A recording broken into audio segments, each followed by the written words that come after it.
Good evening. You're watching Lookuptv. My name is Louis, and that means it's time for the news.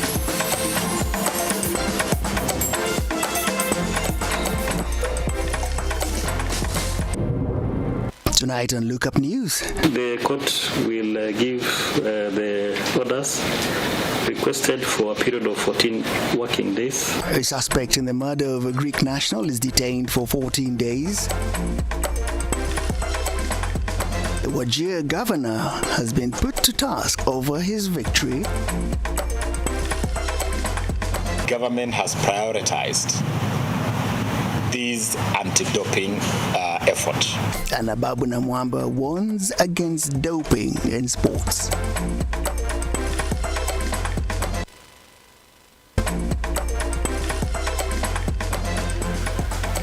We begin with a tightening of security where a man suspected of murdering a Greek national last September and leading a three-man gang terrorizing Nairobi residents will be held in police custody for another 14 days while police conclude investigations. Waithaka was arraigned before Chief Magistrate Bernard Ochoi of the Milimani Law Courts in Nairobi for allegedly attacking and killing a Greek citizen along Kindaruma Road in Kilimani, Nairobi County. Your Honor, the respondent before you was arrested on Friday, the 10th of this month in Kaloleni, Makongeni, Nairobi. According to a CCTV footage posted by DCI on their social media handles, Waithaka is seen attacking tourists outside their gate as they waited to board their vehicle on their way to Nairobi National Park. Waithaka was also charged in the same court and released in September last year. He and his two accomplices are accused of being involved in a number of crimes reported in the Langata and Kilimani areas. In another incident in Gomo Estate by the Capitol Hill OB, the complainant was shot, who is a doctor in Kenyatta National Hospital, was shot in the stomach, but he has since recovered. An investigative officer told the court that they are yet to conduct an important identification parade, but they have confiscated Waithaka's phone, which will aid in tracing him and his accomplices to the crime scene, asking the judge to grant them more time. Therefore, we are before this honorable court to request that we be granted 21 days to be able to put together all the complaints by members of the public and charge the respondent accordingly.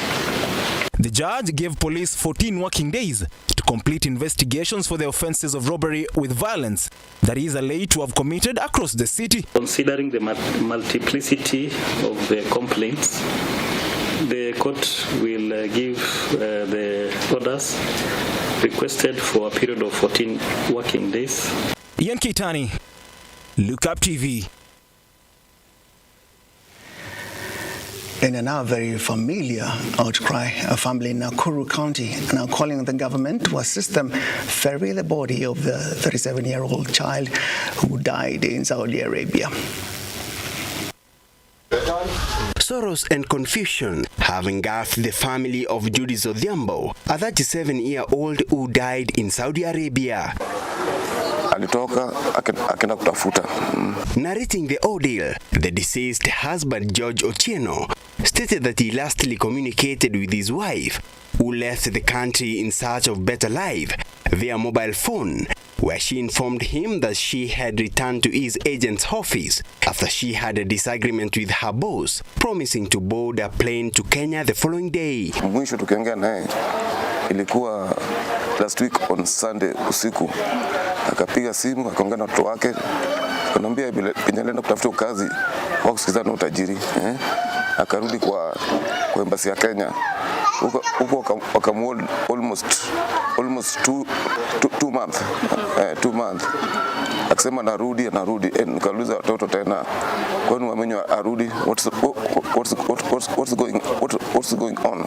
Otieno says that after a few days of waiting for his family's breadwinner, he received a call from one of the agent's staffs, shocking him that his wife died while in the bathroom. Nilipata habari huyu msichana mwenye alikuwa hapo kwa ofisi, alipiga simu nasema Judith hakuwa na ugonjwa wote kwa mwili. Yeye alienda kwa bafu kubrush meno. Wakaona amekaa sana kwa bafu. Kwenda kuangalia wakapata mtu amelala kwa bafu. Na hakuna damu yote hapo kwa bafu hapo. Ni uchungu kubwa sana ndani ya roho yangu. Jo mama huyo tumekaa almost 26 years. Otieno's hope is now for the government to intervene and help him transport the remains of the mother of his children. Mama ndakuwa tegemeo yangu, mimi sina kazi ya kufanya. Ndio tukua saidia naye hapa. Na mimi niachia watoto 4. Alafu tena kitu ya kwanza nataka kujua kifo yake kilitokea aje. Relatives also want to know exactly what led to the death of Judith. Kwa tunaomba serikali watusaidie ili walete mwili wake huku Kenya. Na tunataka kujua haswa nini kilifanyika hadi Judith akaaga. Mjua kwa mgonjwa. Tulipata tu ripoti Judith ameenda kwa bafu kuoga na kaanguka na kafariki. Appeal to the government ili wakaweze kufanya uchunguzi kujua vile Judy alikufa. The big question that begs an answer is for how long will Kenyans suffer in the hands of their tormentors? Shadrack Kareria, Lookuptv. In a story that refuses to go away, the debate surrounding the impeachment of Governor Kawira Mwangaza will be discussed before the County Assembly chambers tomorrow after they completed public participation today. Mwangaza's petition is expected to be heard in court on the 20th of this month. Governor wa impeach mama. Kwa hivyo sisi hata deputy governor juzi amesema governor wetu wako sawa. Outside North-Imenti, outside Meru County wanasema governor lazima aende nyumbani. Tunauliza watu wetu governor anaenda wapi? Wakaji wa Meru wanasema governor ako sawa. Kwa hivyo letu ni kuomba governor wetu akae hapa Meru na tuko imani na governor wetu na serikali ya mama iko imara. Mimi nasema governor ni mama kwa sababu sijaona makosa yoyote ya mama ambayo amefanya mpaka saizi. Watu wampatie MCAs wampatie nafasi aweze kutufanyia kazi. Sisi kama resident wa hapa sote tumeshikana na mama. Ni yangu ningependelea mama kama hatakubali kushirikiana na MCA atoke awatie wa MCA wafanye kazi yao. Sisi tungeomba tukiwa wananchi kama watu wanaweza shirikiana pamoja, washirikiane ili waweze kutufanyia kazi. Nataka amani Meru. Na mimi nataka hii kazi ya kutupiana wakati wa wananchi kuvurutana na MCAs, hawa watu viongozi wote washikane, waeleanwe kwa sababu wakati wanapigana wananchi ndiye anaumia. Simultaneously, Wajir Governor Ahmed Abdullahi has come under intense pressure at the Milimani Law Courts to defend his claim to victory as the current governor. At the Milimani Law Courts before Justice George Ndulu and being cross-examined by lawyer Mansoor Issa, Wajir First Governor Ahmed Abdullahi Jir was put to task to explain his gubernatorial win in this year's August polls. And this, you remember, I mean, you know that governors are counted last of the 6. That's true. Yeah, right? Depending on what time it's closed. Sometimes they'll even say, to Mechoka, let's take a break and whatever. So it didn't happen that I received any significant results from any constituents that I know until when I got the final tallies myself. In his defense, Abdullahi told the court of the 12 sub-clans in Degodia and 11 others that unanimously endorsed him, and only the 5 sub-clan to which his petitioner belongs was indecisive. But it's not supported by numbers, and numbers don't lie. The petitioner says I got 90% in most of the polling stations. The question then is, how does my average turn out to be? About 57% in Wajir West. So within to strongholds, there will be places you score higher. There will be places where you won't score much also, because as I said, even within those strongholds, there will be dynamics that come into play. Justice George Ndulu noted that the communication for the postponement was done by the IEBC chair Wafula Chebukati after complaints of insecurity in Eldas constituency. Abdullahi claims the violences will not have resulted to the postponement of the elections, which was brought about by parliamentary candidates. I was not in any polling station in Eldas. Not say that under oath, is that correct? I thought that would suffice, that, I was not in Tulatula ward. I haven't been there.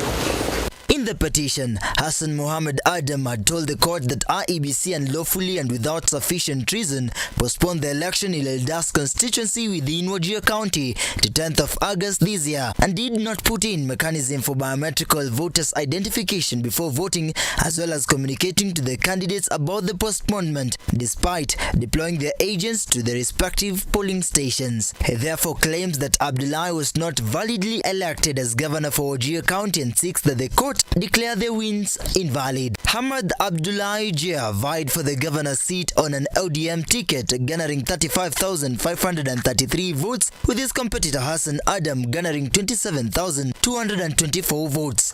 As the Wajir governor petition continues, the court is yet to examine the 90% win for Abdullahi in Wajir, with his clan having a 60% population and 40% did not vote for him. So you even did better in 20... Moses Okech, Lookuptv. If you flip the numbers where a minus becomes a plus, then farmers in Nyandarua County are happy after their post-harvest losses among fresh vegetables reduced by over 90% under the Green Horticulture at Lake Naivasha program. The project has taught them a sustainable farming practice under a project that was funded by the World Wildlife Fund.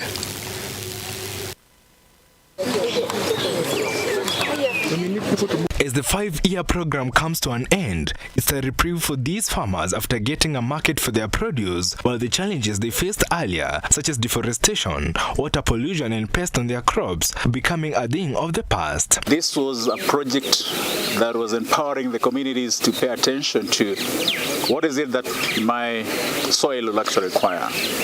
Promoting efficient use of water, really important, using drip kits, for instance, so that you reduce the amount of water that you're using. So reducing obstruction, for instance. Use of less pesticides and using pesticides when it's really necessary. So embracing integrated pest management approaches, really important. According to WWF coordinator in Naivasha Njiru, the program has positively changed the lives of the farmers and has also increased the quality and quantity of the water in Lake Naivasha after the farmers adopted the sustainable methods of farming. The project has achieved quite commendable milestones. One of the components was ensuring that we have 140 farmers adopt sustainable consumption, and we have done well over 180, beyond the target. Again, we were able to support farmers access markets for their sustainably produced products. We are targeted to support, the 7 producer groups, which we have done that already, so 100% achieved. Another target was enhancing financial literacy for the farmers, working the microfinance institutions, and we have been able again to support all the 140 farmers to really be able to enhance their financial literacy. We expected over 75% will be able to access financial services, and they have done already. Over 80% are accessing financial services. On their side, the farmers have said they have benefited in a big way in the program for getting a market for their produce, since they no longer use pesticides and fertilizers on their crops. Kwa ukulima wangu nilikuwa tu nikitoa mapato ambayo hayakuwa mazuri, kwa sababu sikuwa nafanya soil testing, sikuwa hata nikifanya water testing, hata kwa manure sikuwa nafanya testing.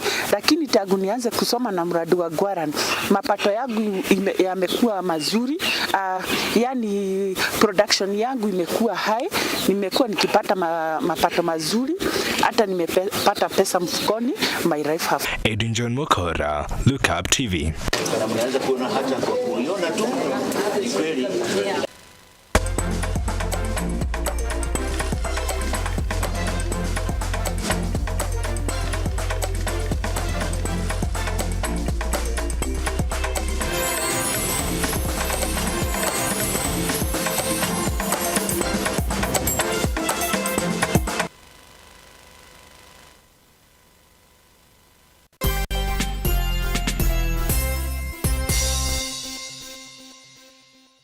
Vera Beauty and Fashion College is focused on being the leading technical and vocational training institute in the region. Our team possesses in-depth knowledge and extensive experience in the industry, offering thorough training in cosmetology, hairdressing, interior design, creative arts, training of trainers, nail technology, and fashion design. With branches in Nairobi, Thika, Meru, Eldoret, and now in Mombasa, our courses ensure that learners are completely equipped with knowledge, competency, and employability skills. Enroll today to be a part of a center of excellence. So mimi ni kwa mmoja wa timu kubwa ya Hasla na ngojea mazao yake. Na bila shaka mpenzi mtazamaji, ni awamu nyingine tena ya bunge la mwenyeji ambapo tunasikia tu maoni ya wenyeji hasa wananchi wa kawaida. Je, maoni ni yapi? Anakwambia wananchi ndio kila kitu. Unaona dips na system ni wananchi. Unaona vile wamenyorosha watu bwana. Tumeng'oa nanga kwenye bunge la mwenyeji. So ile kitu nasema tunamuomba asituachilie.